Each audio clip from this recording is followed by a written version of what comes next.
Good morning. Jason, how are you this morning? It is a lovely Friday, as always. It's time for some dulcet tones, man. There we go. I'm setting the morning off right. We are glad you're joining us. You are listening to WMNF in Tampa. You can hear us either 88.5 on your FM dial or tune in at WMNF.org and find us at Down and Dirty. We're here every Friday morning at 10 in the morning. You can also call us a little bit later. We're going to get started on the show, but a little bit later, give us a call, give us your questions, give us your comments, 813-239-9663. And we definitely want to hear from you. I'm not going to be doing emails and that sort of thing. Mario Nunez, our wonderful co-host, is not here today. Sadly, he is at a funeral. And he couldn't join us today, but we're going to wing it alone. I've got sitting here with me our board operator and fantastic human being, Jason Marlowe. Happy to be here. For today, John Dingford will be playing the part of Mario Nunez. He is equipped with a beret. I am not equipped with Mario's dynamic personality, though. And we also have Lynn Marvin Dingfelder, my beautiful and talented bride. Can you hear us, Lynn? I can hear you loud and clear, sweetie. All right. You're a little low on your volume, honey. Oh, dear. You better teach me the ropes here, man. There we go. Anyway, Lynn is taking your calls today, 813-239-9663, and she's also going to be jumping in and helping us with the show. Give a little balance, a little female balance to this testosterone club. Yeah, it's always. So without further delay, I'm going to introduce our guest today and remind everybody that tomorrow, the 11th of November, is Veterans Day. Mm-hmm. All weekend they're celebrating all over. It's something very special. Right. Starting today with a federal holiday. Hopefully everybody's off and commemorating this important day, which we'll be talking about in a minute, and with our guests. And we are so honored to have two fantastic guests today representing our military and also our community in very positive ways. Dwight, you seem to be a bit tangled up with the microphone here, but I'm going to start with you. This is Command Sergeant Major Dwight Brown. Dwight served in the U.S. military for 32 years, rose all the way up to Command Sergeant Major, which is tremendous rise. Ended up as the, what did you tell me, at CENTCOM? I was a Command Sergeant Major, U.S. Central Command out at MacDill Air Force Base. I retired in 05, went out on 04, but retired in 05. And how many service people and others underneath you at that point when you retired? And the headquarters itself is probably about 5,000 to 6,000. Whoa. Across the theater of operation that represents every soldier that happened to be deployed from the different branches. Unbelievable. Great job. Great job. Thank you for your service. Thank you. And you told me you were out and deployed, your unit or yourself, you were deployed in numerous theaters of combat. I've participated in all operations that the U.S. Army participated in, from Desert Storm up into the final ones when I retired in 04. Fantastic. And, of course, CENTCOM covers a huge amount of geography. The Middle East, Central Asia, and at that time, East Africa. Now East Africa falls under AFRICOM since they created the new command. Mm-hmm. And your service has not stopped. You're now serving in what another thing that we're going to talk about in a minute, which is the Veterans Treatment Program. I take great pride in serving as a mentor in the Veterans Treatment Court under Judge Shante. It's a court that's designed to kind of help redirect some of the service members that have found themselves wandering off course after they got out of the military. Absolutely. And speaking of Judge Michael S. Shante, what's the S stand for, Michael? J. The S stands for Shanti, but the middle initial is J. Excuse me. Yeah. Michael J. There you go. J for Joseph. J for Joseph. You have an uncle Joseph, I believe. I have many uncles. Big Italian family. A wonderful family, by the way. Well, thank you. That's kind. They are. All right. In all due seriousness, let's give him his due. Michael is a colonel in the United States Army, still serving 25 years and going strong. Wow. He's also a circuit court judge here in Hillsborough County. Michael, tell us a little bit more about your service. We know that we were all rather concerned and scared a little bit when you were deployed overseas. But tell us about your long-standing service. Well, thank you, John. And first, let me just say to your listening audience, it's a pleasure to be here. On behalf of the Sergeant Major myself, we thank you and Jason and Lynn for inviting us here. This is a wonderful opportunity to talk about veterans and issues that they face. But yeah, I've been serving for many years, proud of my service, as we all are. What comes with that service are sacrifices, right? And presiding over Veterans Treatment Court, we're able, in a collaborative, problem-solving approach, therapeutic environment, able to help veterans who struggle. Sergeant Major and myself and so many others, we've had our own experiences. And, you don't bring the same things, that you're deployed with when you come back home. You leave a little bit of yourself in that deployed environment, and you bring some of that deployed environment back home with you, and we see it. We've experienced it. I know I can speak for myself, as you alluded to. Going off to Iraq with 3rd Infantry back in 2003. It was a challenging time for our nation and for the people overseas, and for our soldiers, service members, and we work together. We work collaboratively in uniform to solve problems, and we apply that same approach to our treatment court to help veterans, in need. Absolutely. And we're going to get deep into that treatment court in a couple of minutes. Again, if you're listening, it's WMNF.org, WMNF Tampa, 88.5. You can call us in about 15 minutes at 813-239-9663 with your questions for Judge Shanti and Sergeant Major Brown. Or your experience. I'd like to hear people's experience, and other veterans. I'd love to hear their voices, both men and women who have served. We'd love to honor you today on the show. Absolutely. And Lenny, speaking of honoring, let's honor Michael, Judge Shanti's father. How did you first meet that crowd? I think, it must have been through politics. And I think it was Roland Montega that introduced me to Mike Shanti, Sr., who I can say, even in front of my husband, that I loved tremendously. And Mike was terrific, and I met a young Michael at that time. Do you remember that? Were you in college or law school when we first met? I was in college, yeah, when we first met. It's been many, many years ago. Dear. And if I may, I want to give credit to Lynn for that wonderful tribute. That she prepared with so many others about the La Gazzetta, the history of the La Gazzetta, and my uncle Roland. So that just shows you how close our community is. Roland Montega, is family. So thank you, Lynn, for bringing such a beautiful tribute to the impact that the Montega family had. Thank you for saying that. Thank you. It was an honor. And Judge Shanti, Lynn was with Kathy Castor, Congresswoman Castor, last night, and they were talking about how they are going to take that documentary and enter it into the Library of Congress what an honor, huh? Forever immortalized. Yep, the family will be saved forever, and how wonderful to be able to hear from 3 generations in that documentary. It was a joy doing that piece. It's probably one of my very favorites. So thank you, and obviously thank you to Congresswoman. We're going to have a little celebration in the spring, and we're going to go up and have that ceremony to enter it into the Library of Congress, which to me is equivalent to getting an Emmy or an Oscar or something like that. It's pretty special.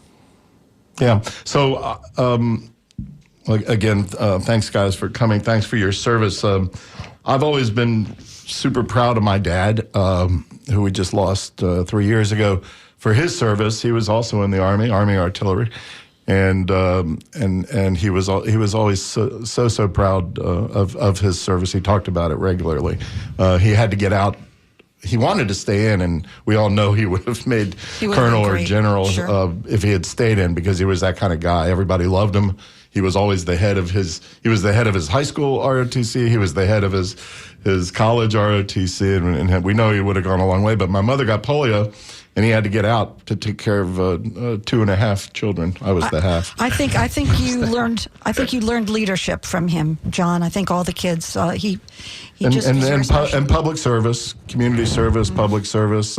He believed in service, and I know that came from his military background. But when I graduated high school, it really wasn't an option. They were mustering everybody out of the service in 1974 when I graduated because Vietnam was just ending and they stopped the draft and they were shutting down the military tremendously. As a matter of fact, I was just thinking about that on the way over. It's kind of sad because when the guys and women, mostly guys, were coming back from Vietnam, they weren't treated well. I mean, they were not treated well. And Lenny, I know you saw that firsthand. Well, I had friends in high school going over, and we lost them. Michael, what do you remember about that time period, and how have things changed from a social impact in terms of the layperson's acceptance or respect for military? Have you seen a change? Well, so let me answer the first part of that question. Early on, I was born in '68, so I was very young, but my Uncle Jim was an F-4 Phantom pilot, and he eventually got out of the Air Force, flew for Delta and Eastern Airlines, and my first experience was seeing all of his photos at their house when I would go over to visit, and he didn't like to talk about it. I know from my aunt, he flew many sorties of napalm, and the impact of that weighed heavy on him, as it did many of the service members at that time.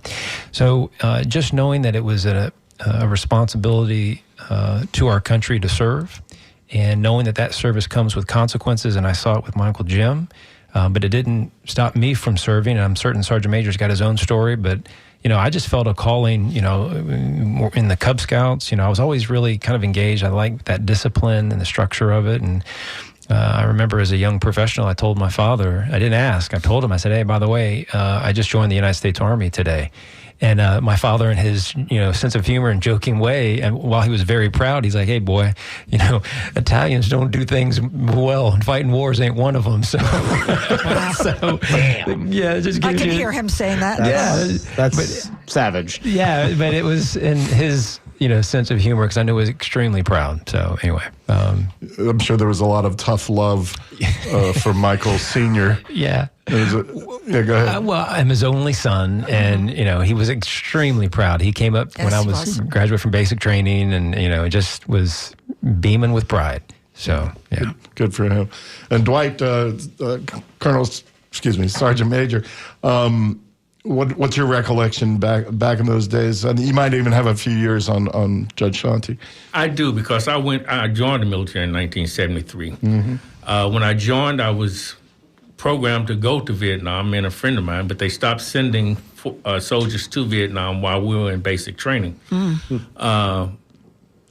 Probably fortunate that happened. Yes, indeed. But the climate in the military was completely different than, I'll digress to say, but the character of our nation has really departed from that. And the way we celebrate our armed forces now is something remarkable. We just honor the service members. But back to the Vietnam era, my cousins and a couple of my relatives around the community and friends around the community went to Vietnam. And when they returned back, I remember distinctively their frustration about how much they had given in Vietnam to get back home and be denigrated the way they were, called baby killers. And they just weren't welcomed back with the sense of pride that we welcome our service members back now. Our audience is all too aware, of course, that Vietnam probably was the very first television war, and it brought it into our living rooms. And I think that the reaction to the public, it just seems, looking back now, it seems almost imbalanced, and just in terms of the shock and then what the service people faced, as you said, when they came home is really sad, really terrible, because I think you address this all the time in terms of it's hard enough coming home after living that life, which none of us lay people can really understand, that term, in the trenches. Can you talk about what it's like, and were there scary times for either of you? Sergeant Major, if you want to take the lead, I'll follow.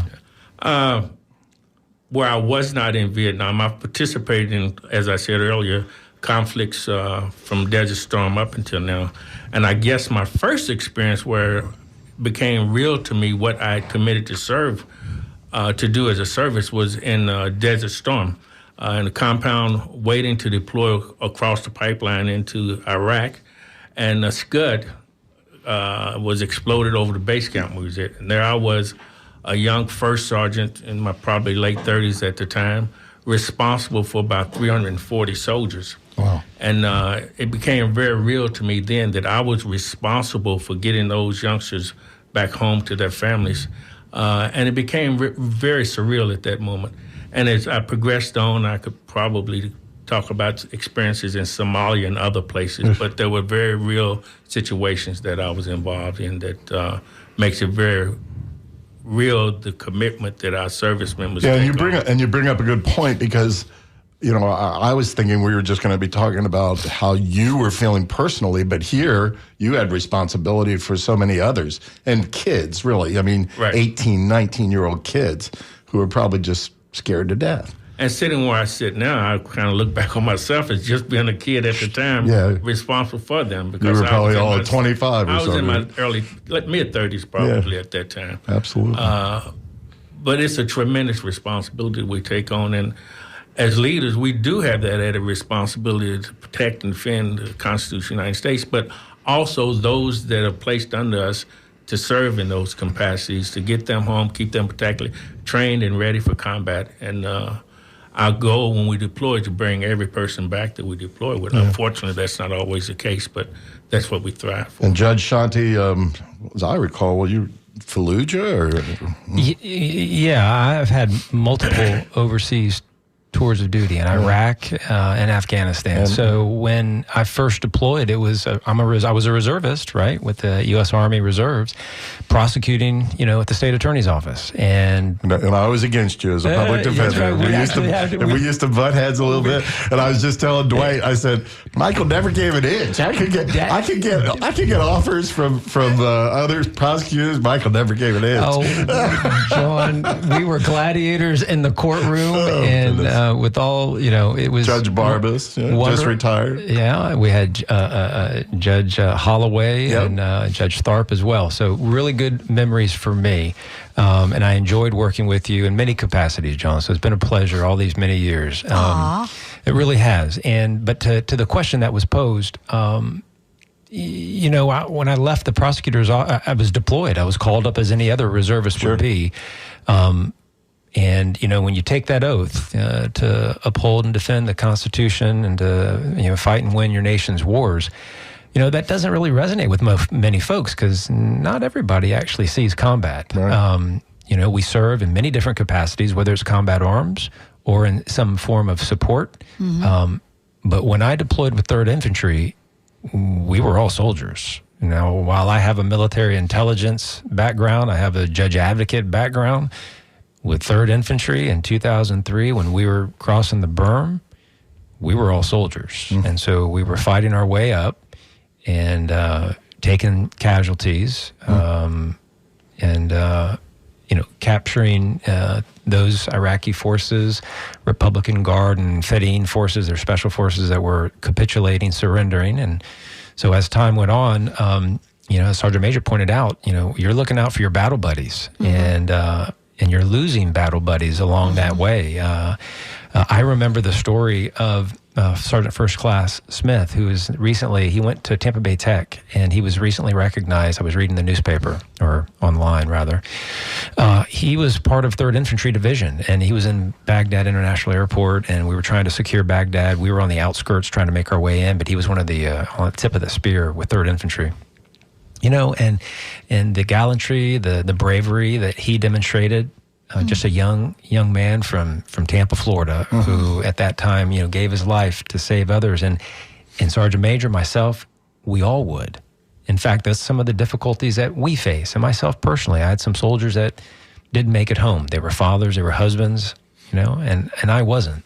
And it was an IED attack, not to get into all the details, but, I would have given anything to have been sitting in the that vehicle that got hit with the IED, so that they would have had a chance to come back home to see their children, right? And that leads to guilt. Survivor's right? guilt.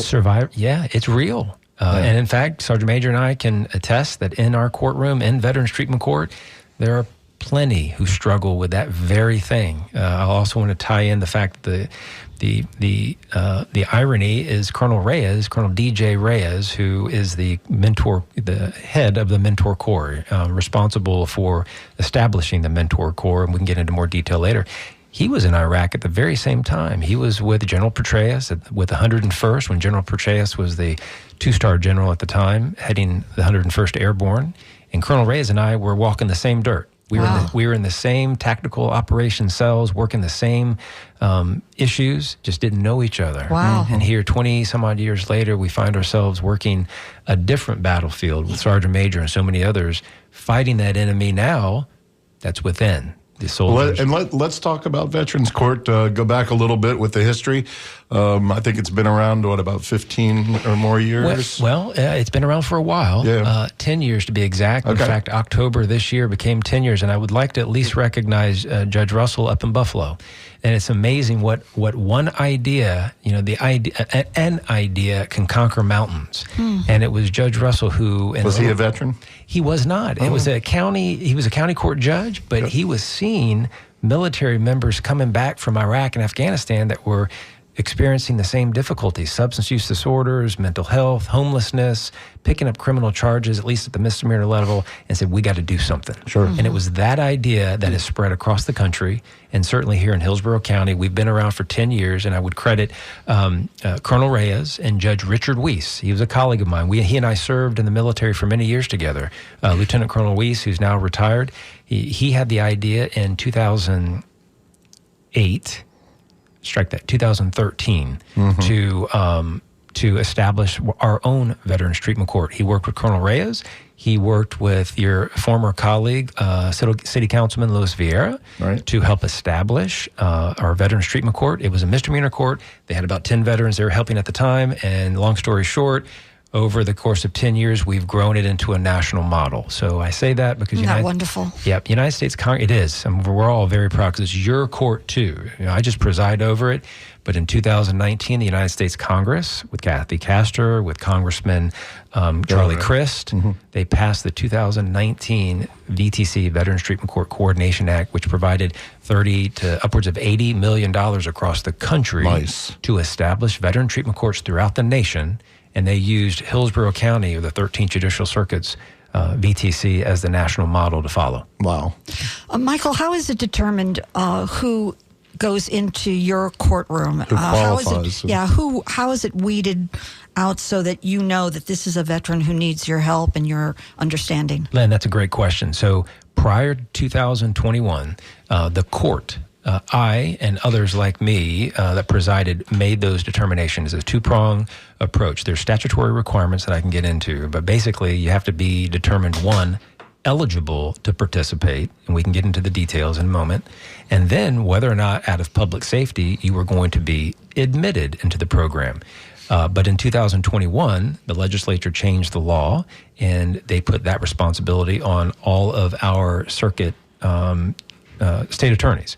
So today, the state attorney makes the decision as to who is eligible and whether or not, in a balancing approach to public safety and the needs to service the veteran, whether or not that veteran is going to be eligible. That very same law also expanded from honorably serving veterans to now any characterization of service. So if you get out of the military... Yeah. That's progress, because I was reading, and I recall, because I served over there with you guys, that it used to just be honorable. And I thought to myself, well, you know what? If a guy's got a problem and he gets dishonorable discharge, he still has that problem.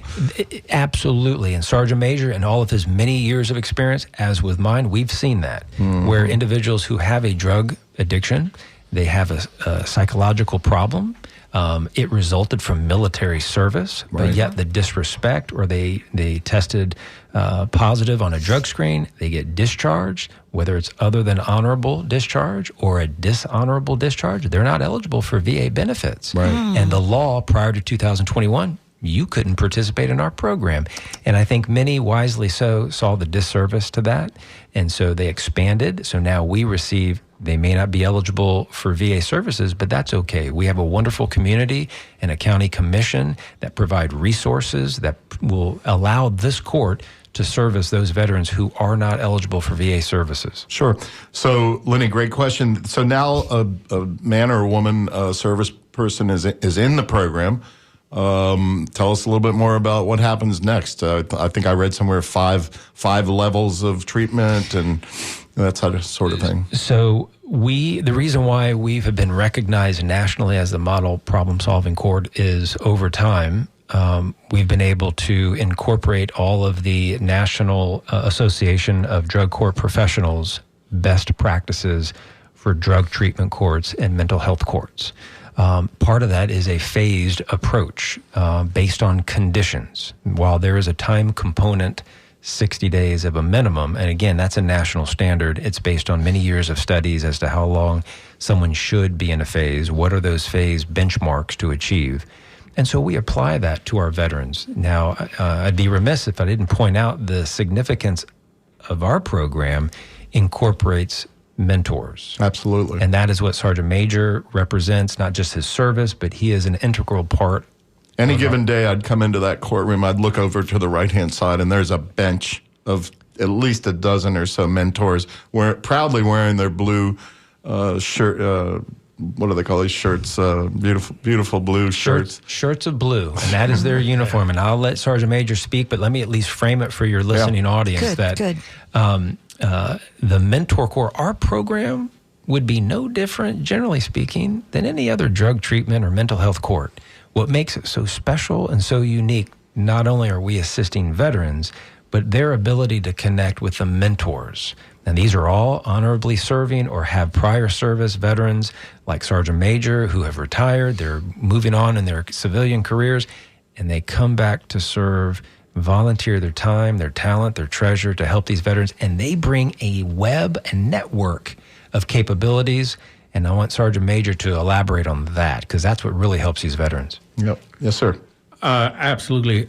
I think that, like the judge says, that's kind of our secret sauce for our court is the mentor program. Those individuals that volunteered to be mentors, number one, we don't get paid for it. There's no salary that comes with it. We do it purely out of passion and love for not leaving any service member behind. We have a very stringent selection process for the individuals that are accepted into our mentor program. Interesting enough, there was a retired Navy Captain SEAL that created our training program for the mentor selection process. I was going to ask you if you guys discriminate against Navy guys, but... We bleed only on the football field. That's right, on the football field. But those mentors bring passion, love for their fellow veterans to the table, and just by nature of our service, oftentimes the veterans that appear before the Veterans Treatment Court, the very thing that's gotten them there is that they were not capable of opening up, didn't feel comfortable opening up of the experiences that led them to whatever their infractions were. Is it shame or is it fear, Sergeant Major? And also, how long do you stay with them? Is it like AA or something? How long do you stay with these people who need your guidance? And do you continue with them after they're graduated from the program? Right. To your first question, is it because of fear? I don't think it's so much of fears, but because of the nature of our occupation as service members, we take very great pride in being able to accomplish everything and being able to put the world on our shoulder and being able to conquer it.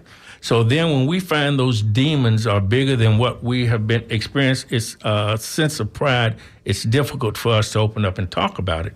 And that's why many of them find themselves in the system, because they feel trapped and don't have an outlet of where they can go and really discuss it, or they don't feel comfortable in discussing it. Don't feel safe. Right. And so that's where the mentors really come in, I think, and the judge can... And you guys break the ice sort of one-on-one and which will help them as they go into the different drug treatment, mental health, alcohol treatment, right?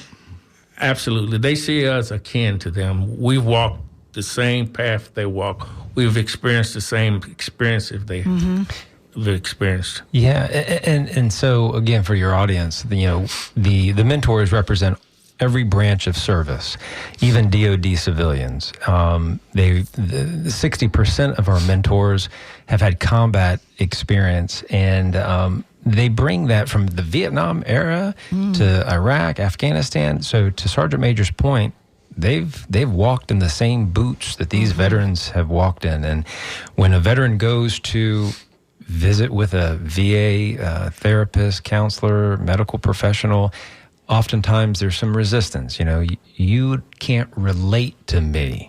You haven't seen what I have seen. Well, in Veterans Treatment Court, you have a judge who has walked in the same dirt, experienced the same hardship, lost the same buddies. The mentors have done the same. And so these veterans who are a little closed, they've been isolated, self-isolated. Skeptical, cynical. Yeah, we try to create this therapeutic, healing environment, rehabilitative environment. I don't punish. This is not a courtroom of punishment, not a courtroom of incarceration, and everyone knows it.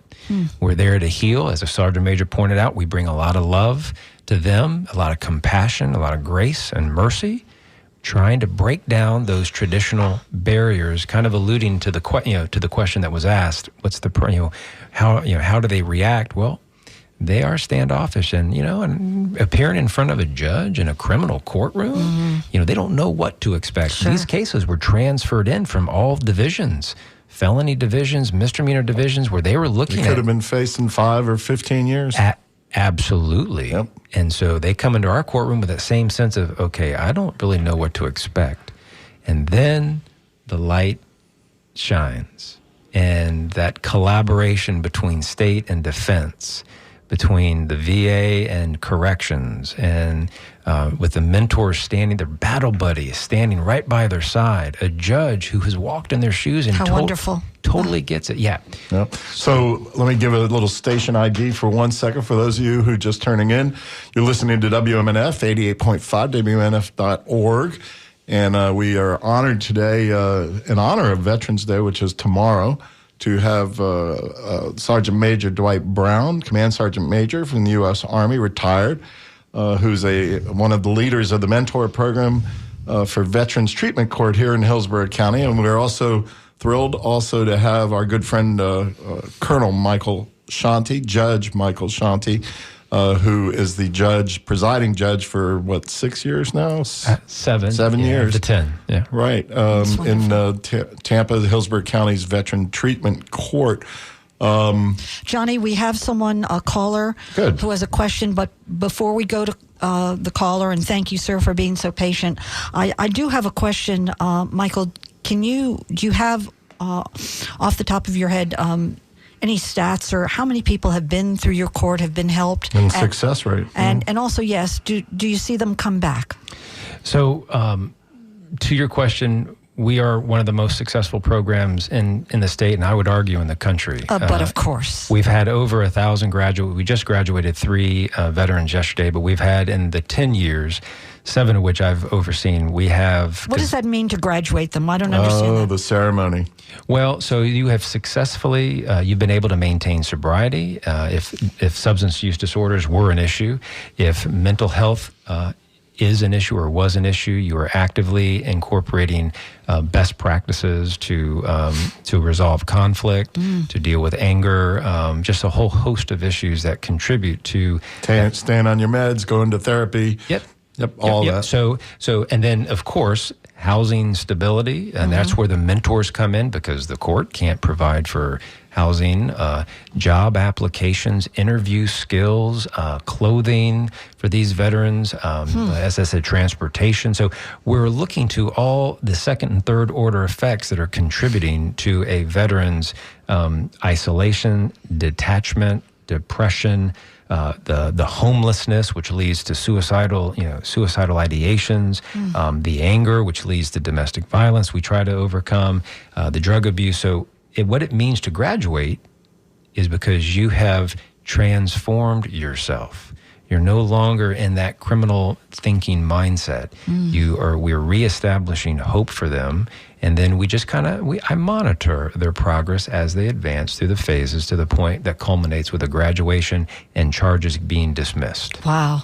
And I think as I recall, they come in, is it monthly or every other month? Best practices every 2 to 3 weeks. And that's what we do. We have them coming in pretty frequently, and they all come in.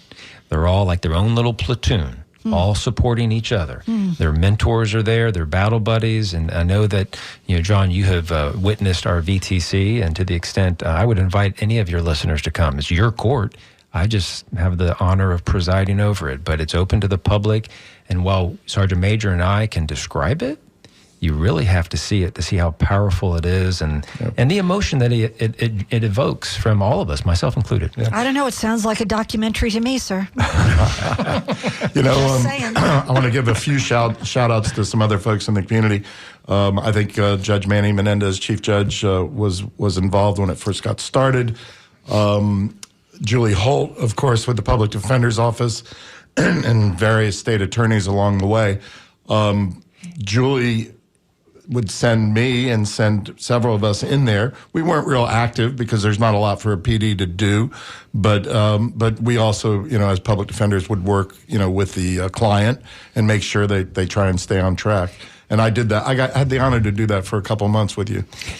If I may, not just Julie and Susie Lopez, and before her Andrew Warren and our chief, but Sheriff Chronister, because many of these veterans, their first contact with a therapeutic environment starts with the sheriff. He's created a veterans pod. Over at the jail. We have visited that. I've visited it on more than one occasion. He has a drug treatment program that is state certified, court approved. It's as good as, if not better than, many or most of the programs that are outside of the jail. And we can take advantage of that for these veterans. He's got a vocational rehab training within the jail. That's unheard of for a sheriff. Don't necessarily see it in Polk County. We don't even have to answer that, Judge. Well, I'm just so Brady proud. Judd has entered the chat. I am just so proud of our sheriff, of our community, from Julie Holt, who has contributed. Her assistant public defenders are the best around. And we are so blessed. We really are, because Julie has committed her resources to making this program great, because it's everybody that's coming to bear. And Ms. Lopez, who's contributed her resources, the VA, Absolutely. the clerk's office, probation, and it's just a wonderful. Just like the military, it's a team effort. All right, Lenny, you got a call? Yeah, we've got 2 calls. First, let me take Jimmy, who just called. He's calling from St. Pete, and he has a very good question. Hold on, let's see if I can do this now. All right, Jimmy. Okay, you should be on the air. Jimmy, you there? Yes, ma'am. Okay, you're on the air with us on Down and Dirty. Why don't you ask your question, sir? And thank you for your service. You're welcome. So I'm a veteran, but I haven't been arrested or anything. But my doctor wants me to stop drinking and smoking pot. And I just wanted to know the name of your organization. Maybe I don't know if you have to be arrested. Well, Jimmy, your question, you can always go to the VA. All right. If you're eligible, if you were discharged under honorable conditions, and even if you were not, you can always apply for an exception to policy, because they will consider that as well. But if your doctor is recommending that you explore counseling, you can go to the SUDS Clinic. That's the Substance Use Disorder Clinic that the VA has on 46th Street. You don't have to have committed a crime. You can certainly just present as a veteran to the SUDS Clinic. You get there at 0745 Monday through Friday, and they'll be more than happy to listen and offer, thoughts to, that will help lead you, to healthier ways, as opposed to seeking out, alcohol and any other substance that might be contributing to isolation and depression and suicidal ideations, because both of those substances, the statistics bear it out. I can't go nowhere because, I come home and I drink and I just sit there by myself. Well, Jimmy, you can always come to our court. You can come and just watch, Jimmy. You can see the success of other folks just like you. That's it. And it takes work, I'm sure, hard work, right, Michael? That does, Jimmy. And I just want you to know, in order to get into our program formally, well, you have to have been charged with a crime, but you can come visit. You're over in St. Pete. Come on over to Hillsborough County. Come to our Veterans Treatment Court. I'd love to meet you. And we have VJOs, Veteran Justice Outreach Coordinators. They work for the VA. They're assigned to our courtroom. But I don't want you to have to wait. If you want to reach out, if you feel like you need to reach out, Monday morning, go over to Suds, okay? They're so warm and welcoming. We work with them all the time, Jimmy, and you can come visit us in court. It'd be a pleasure to shake your hand and meet you. You can sit in court. You can watch. You don't have to be a part of our formal program, okay? You can tell, and when you go in, tell the bailiff that Judge Shanti invited you personally. That's it. And we appreciate your calling, and we appreciate your service. We do have some other calls, gentlemen, if you don't mind taking them. Thank you, Jimmy. Shanti, thank you. You're welcome. Be well, Jimmy. We have DeAndre, who's been very patient and waiting. It's a different topic, but a real good question that he has for you guys. So hold on. And DeAndre, thank you for your patience. You're on the air. Are you still there, hon? Yes, I actually want to thank WMNF for hosting this program today and producing for it, and as well all the participants, and I want to thank them for their service. My question is to do about veterans who might still be around who were of the Jim Crow and Civil Rights era. I feel like it's not very well understood. Some of them experienced some things at home before going off, coming back with some things like intensified. But as far as for their return, I have family who were part of the 666 in World War II. I have family who were in different parts of theaters as far as for North Korea. One was under Patton Jr., I think it were, and then Vietnam veterans in my family, some of whom some number of them have passed away. But particularly for those still here that were children during the time of the Jim Crow and Civil Rights era, they had compound issues that were very systemic. And I'm curious, do you have the one person, he's a Marine, he perseveres, he doesn't ask for handouts. I think you gentlemen understand the type. He will not, and he will fight, with whatever tools, within whatever circumstances he has available to him. He's a very patient and methodical person. But he has things lingering over him from years ago that were compromised due to, again, some biases and systemic issues. I'm curious to know, by chance, are you guys connected to or also are producing a program that addresses persons who were afflicted at home by matters that you remarked on earlier, but that were also, again, compounded by, being, a person of color in the Jim Crow and Civil Rights era? What a great question, and a different type of battlefield, isn't it, when you come home? And so I'll take DeAndre, thank you for your question. So oftentimes we speak to the difficulties of combat, but the reality is most of the individuals over the 7 years, arguably 10 years that our Veterans Treatment Court has been in existence, most of those individuals have never been deployed. They are the victim of racism. They are the victim of military sexual trauma. They are the victim of bullying, and certainly most recent with change in policy allowing gender identity and any color of service, any characterization of your sexual orientation, allowing you in, and then being faced with bullying. So whether it was back in the Jim Crow days and the racism that individuals were subjected to, we're dealing with those right now in our courtroom. So what I didn't get into with detail is what makes you eligible. So if a veteran, and we'd just use a hypothetical veteran who during basic training was subjected to extremist views and racism and was internalizing that, being bullied, isolated, and then starts drinking.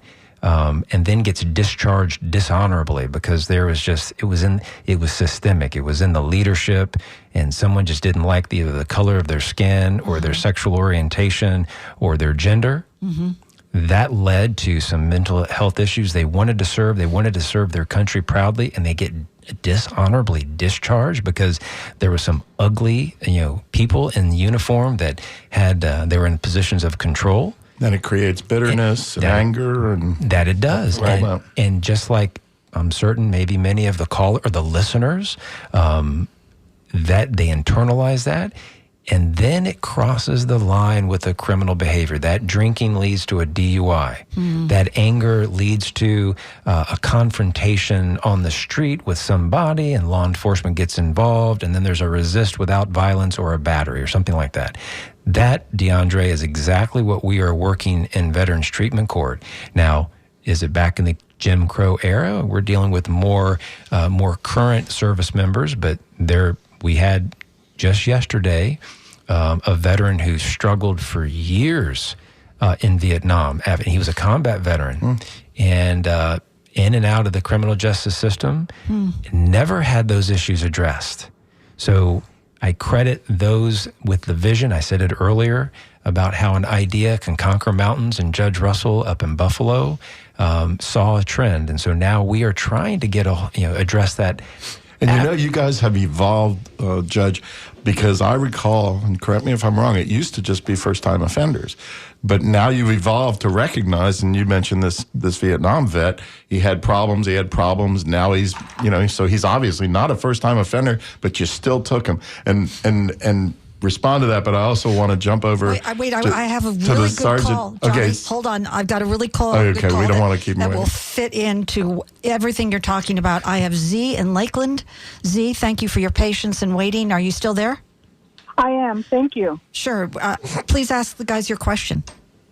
Okay, I'm going to try to make this very succinct because I'm going back to 1978. My husband, U.S. Marine Corps Vietnam veteran, came out in 78. Got involved with some people, was convicted of assault with a deadly weapon, which, it's here or there. It's all kind of stuff going on there. But anyway, did 7 years of prison and now has that federal conviction hanging over him that is affecting a lot of very important things in his life. He was a U.S. Marine, served honorably discharged, 4 times Golden Gloves boxing champion, U.S. Marine Corps boxing. Wow. But he can't get out from under the stigma of that conviction. And he has since been determined to have traumatic brain injury. And heartbreaking. It is heartbreaking. And everywhere we turn in the VA now, they seem to just want to drug him down or do something to quiet him down, when the fact is he needs legal intervention to get him out from under this federal conviction that I feel was wrongfully done because he was mentally affected. Oh, I'm so sorry. Michael, is there anything that can be done for someone who's already been through the system but not through your court? I think that's what Z is asking. Yeah, so for Z and for the other members of the audience, we are at the state level. And what you describe, Z, is your husband being at the federal level, and they don't have a Veterans Treatment Court program at the federal level. But they should. How ironic. Well, they don't, but I would say that Colonel Reyes and many others are working. He and I had been talking for many years about trying to expand what we have here that's working so well. Models there already. It is. Yeah. Not every, and I'll get to more to your question, Z, but just for a point, not every county in Hillsborough, in the state of Florida, even had a Veterans Treatment Court. And there was they weren't looking for one, but the legislature in 2021 mandated it. Nice. Good. Right? And Good. So now we have it from Pensacola down to Monroe County, the Keys. And every state now has a Veterans Treatment Court. But again, they're at the state level. You have to have been charged with a state crime. Now, Z, to your point, if someone's exhibiting mental health issues, that's exactly what we do. Now, granted, that was some time ago. You're talking about 1978, Right. I think you said, or thereabouts. And that's a disservice to those many veterans who struggled. But we're trying to get and address those mental health issues so that individuals are not convicted. They're not even incarcerated, because we are getting folks out of jail so that we can get them into treatment, have them on the road to recovery. So I at least wanted to make the distinction, because when you're dealing with a federal court system and a federal conviction, that is very different than at the state level. And nobody knows that better than Mr. Dingfelder, because he has handled, as a criminal defense attorney, as an effective criminal defense attorney, he knows about seeking expungements at the state level, sealments at the state level. At the federal level, I can't, there's got to be a mechanism, but I know my limit of knowledge and experience, and I have There are federal public defenders. You might want to reach out to them, Z, and maybe they can point you in the right direction. What state, Z, did this occur in? Z isn't on the line Oh, anymore. okay. I'm so sorry. Well, Z, I'll speak. I think she's here because she called from. She's in Polk. Well, She's in Z, Lakeland. you can at least hear me.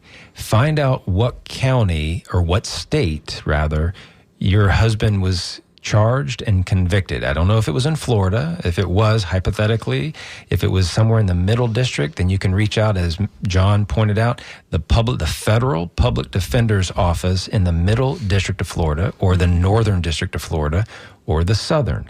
Every state in the country has a U.S. Attorney's Office, and they have a federal public defender. So, for example, y'all moved down here and you retired, but in 1978, you were living in North Carolina, for example. Go find the public defender's office, the federal public defender's office in the state of North Carolina, and inquire about how you can work to get your husband's charge either expunged, sealed, or addressed. I'd also reach out to your congressperson in Polk County. I don't know who that is right now. Well, probably Scott Franklin. Maybe, yeah. If you're in that's- Lakeland, it would be Scott Franklin. That's another great point, John, because every congresswoman and congressman have a military affairs liaison. liaison. So if you were to call the congressperson with whom's district you live, Z, call that office and ask to speak with their military liaison and say, this is my issue, I need help. It would be Congressman Scott Franklin, and he does in fact have an office You in are Lakeland. quick on the Google Awesome. there. So Congressman I know Scott, my CD50. Listen, we only have another minute or two. I just wanted to, in 30 or less seconds, and I apologize, Sergeant Major. Interesting question before. You went in 73, and I can't help but think that you saw some racism, you experienced some racism. Very quickly, I don't want to leave that question unanswered. Absolutely. I went in 73, and there was several things going on then. There was the closure of Vietnam. So you had the old Vietnam veterans that weren't feeling as appreciated. You had the racism that was being displayed in Vietnam. My first assignment was in Germany. You had the dynamics of the Europeans still having some issues with minorities over there. So, yeah, I did experience racism. But to the credit of our service, we grew past that. Mm-hmm. And if there's an example that our society could use, is the model that we've done inside of our military. We recognized it. We didn't bury our heads in the sand. We addressed it, and we took measures to fix it. Is it perfect? No. Mm-hmm. Gentlemen, we are so honored here the day before Veterans Day to have you here today. And thank you for all you do. Geez, it's so fantastic.